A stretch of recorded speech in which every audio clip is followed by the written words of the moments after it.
Kabut turun perlahan, menyelimuti lereng Gunung Salak yang sunyi. Di antara gemuruh hutan dan desir angin, orang-orang desa sering berbisik tentang satu kisah yang tak pernah mati.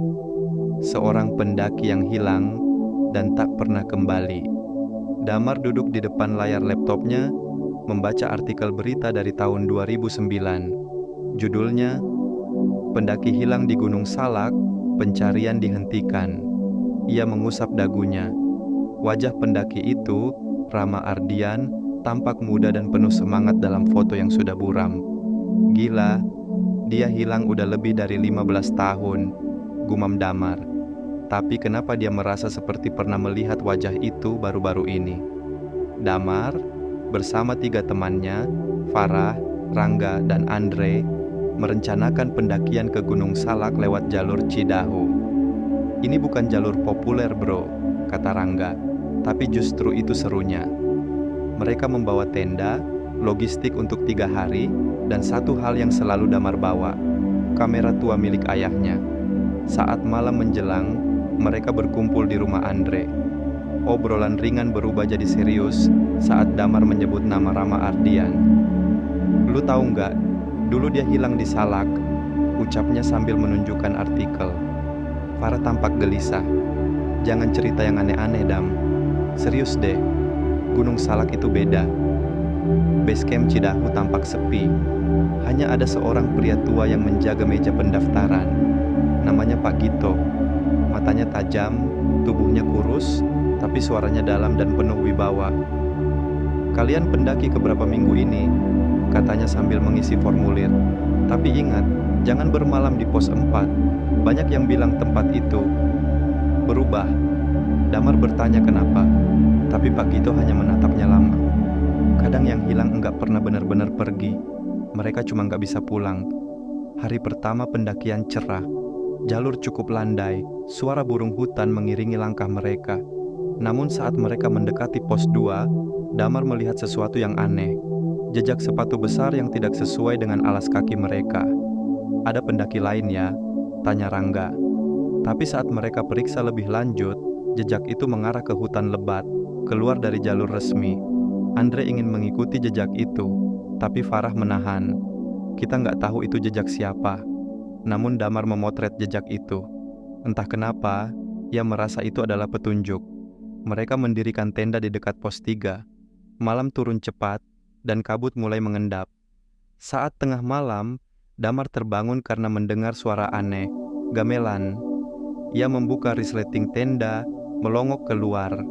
Di antara kabut, ia melihat siluet seperti orang menari, berpakaian adat Jawa, berputar perlahan. Ia memanggil Rangga, tapi saat menoleh kembali, siluet itu hilang. Hanya kabut dan suara gamelan yang memudar. Damar duduk terdiam. Apa itu tadi? Di pagi hari, setelah sarapan, mereka melanjutkan perjalanan. Tapi sebelum sampai pos 4, mereka bertemu seorang pria. Rambutnya kusut, janggutnya panjang, pakaian compang-camping. Ia duduk di atas batu, memegang tongkat kayu. Kalian mau naik? Tanyanya lirih.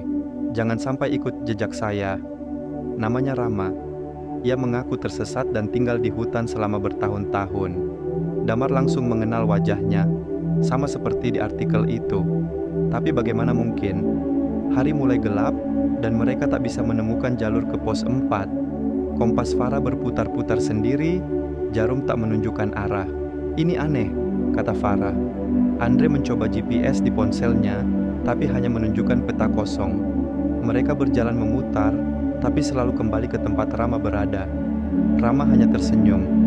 Kalian tidak akan bisa turun kalau gunung belum mengizinkan. Damar menunjukkan foto Rama dari artikel berita. Ini kamu kan? Rama melihat foto itu lama, lalu mengangguk. Itu saya.